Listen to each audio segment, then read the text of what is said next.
I remember the sweet sensation of leaving. I could not have known then that everybody, every person has to leave, has to change like seasons. They have to, or they die. The seasons remind me that I must keep changing, and I want to change because it is God's way. All my life I have been changing. I changed from a baby to a child, from soft toys to play daggers.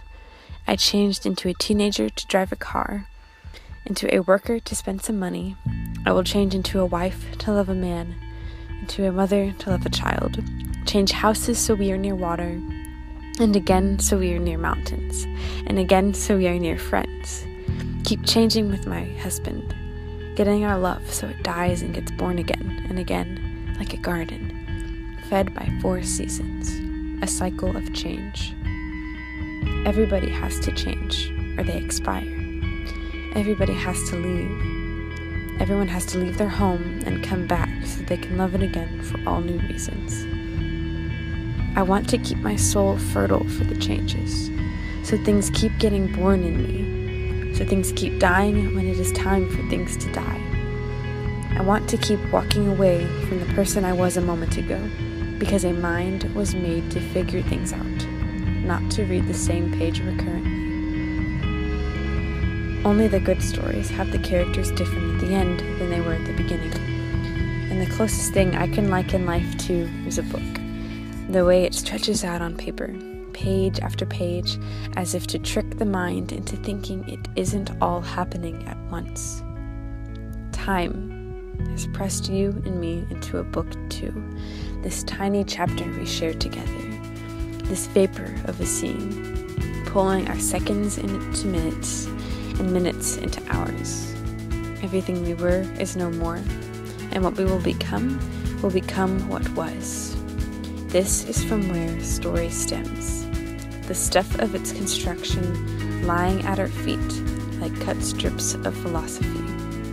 I sometimes look into the endless heavens, the cosmos of which we can't find the edge, and ask God what it means. Did you really do all of this to dazzle us? Do you really keep it shifting, whirling around the pinions to stave off boredom?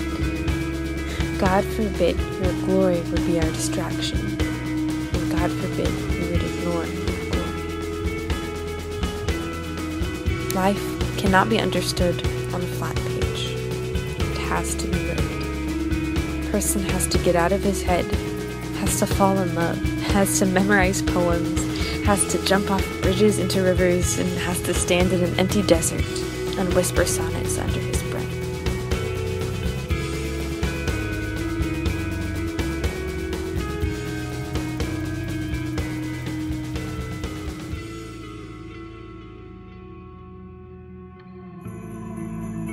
It's a living book, this life. It folds out into a million settings, cast with a billion beautiful characters, and it is almost over for you. It doesn't matter how old you are, it's coming to a close quickly, and soon the credits will roll, and your friends will fold out of your funeral and drive back to their homes in cold and still and silence. And they will make a fire and pour some wine and think about how you once were, and feel a kind of sickness at the idea that you never again will be. So soon you will be in that part of the book where you are holding the bulk of the pages in your left hand and only a thin wisp of the story in your right. You will know by the page count, not by the narrative, that the author is wrapping things up.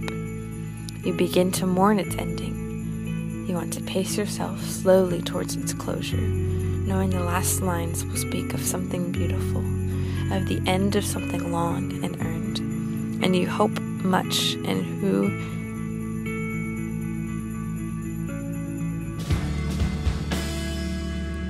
you hope the thing closes out like last breaths, like whispers about how much and who the characters have come to love, and how authentic the sentiments feel when they have earned 100 pages of qualification.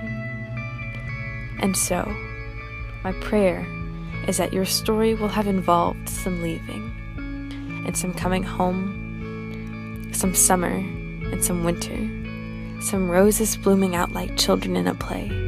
My hope is your story will be about changing, about getting something beautiful born inside of you, about learning to love a woman or a man, about learning to love a child, about moving yourself around water, around mountains, around friends, about learning to love others more than we love ourselves, about learning oneness as a way of understanding God. We get one story, you and I, and one story alone. God has established the elements, the setting and the climax, and the resolution. It would be a crime not to venture out, wouldn't it? It might be time for you to go. It might be time to change, to shine out. I want to repeat one word for you. Leave. Roll the word around on your tongue for a bit. It is a beautiful word, isn't it? So strong and forceful, the way you have always wanted to be. And you will not be alone. You have never been alone. Don't worry, everything will still be here when you get back. It is you who will have changed.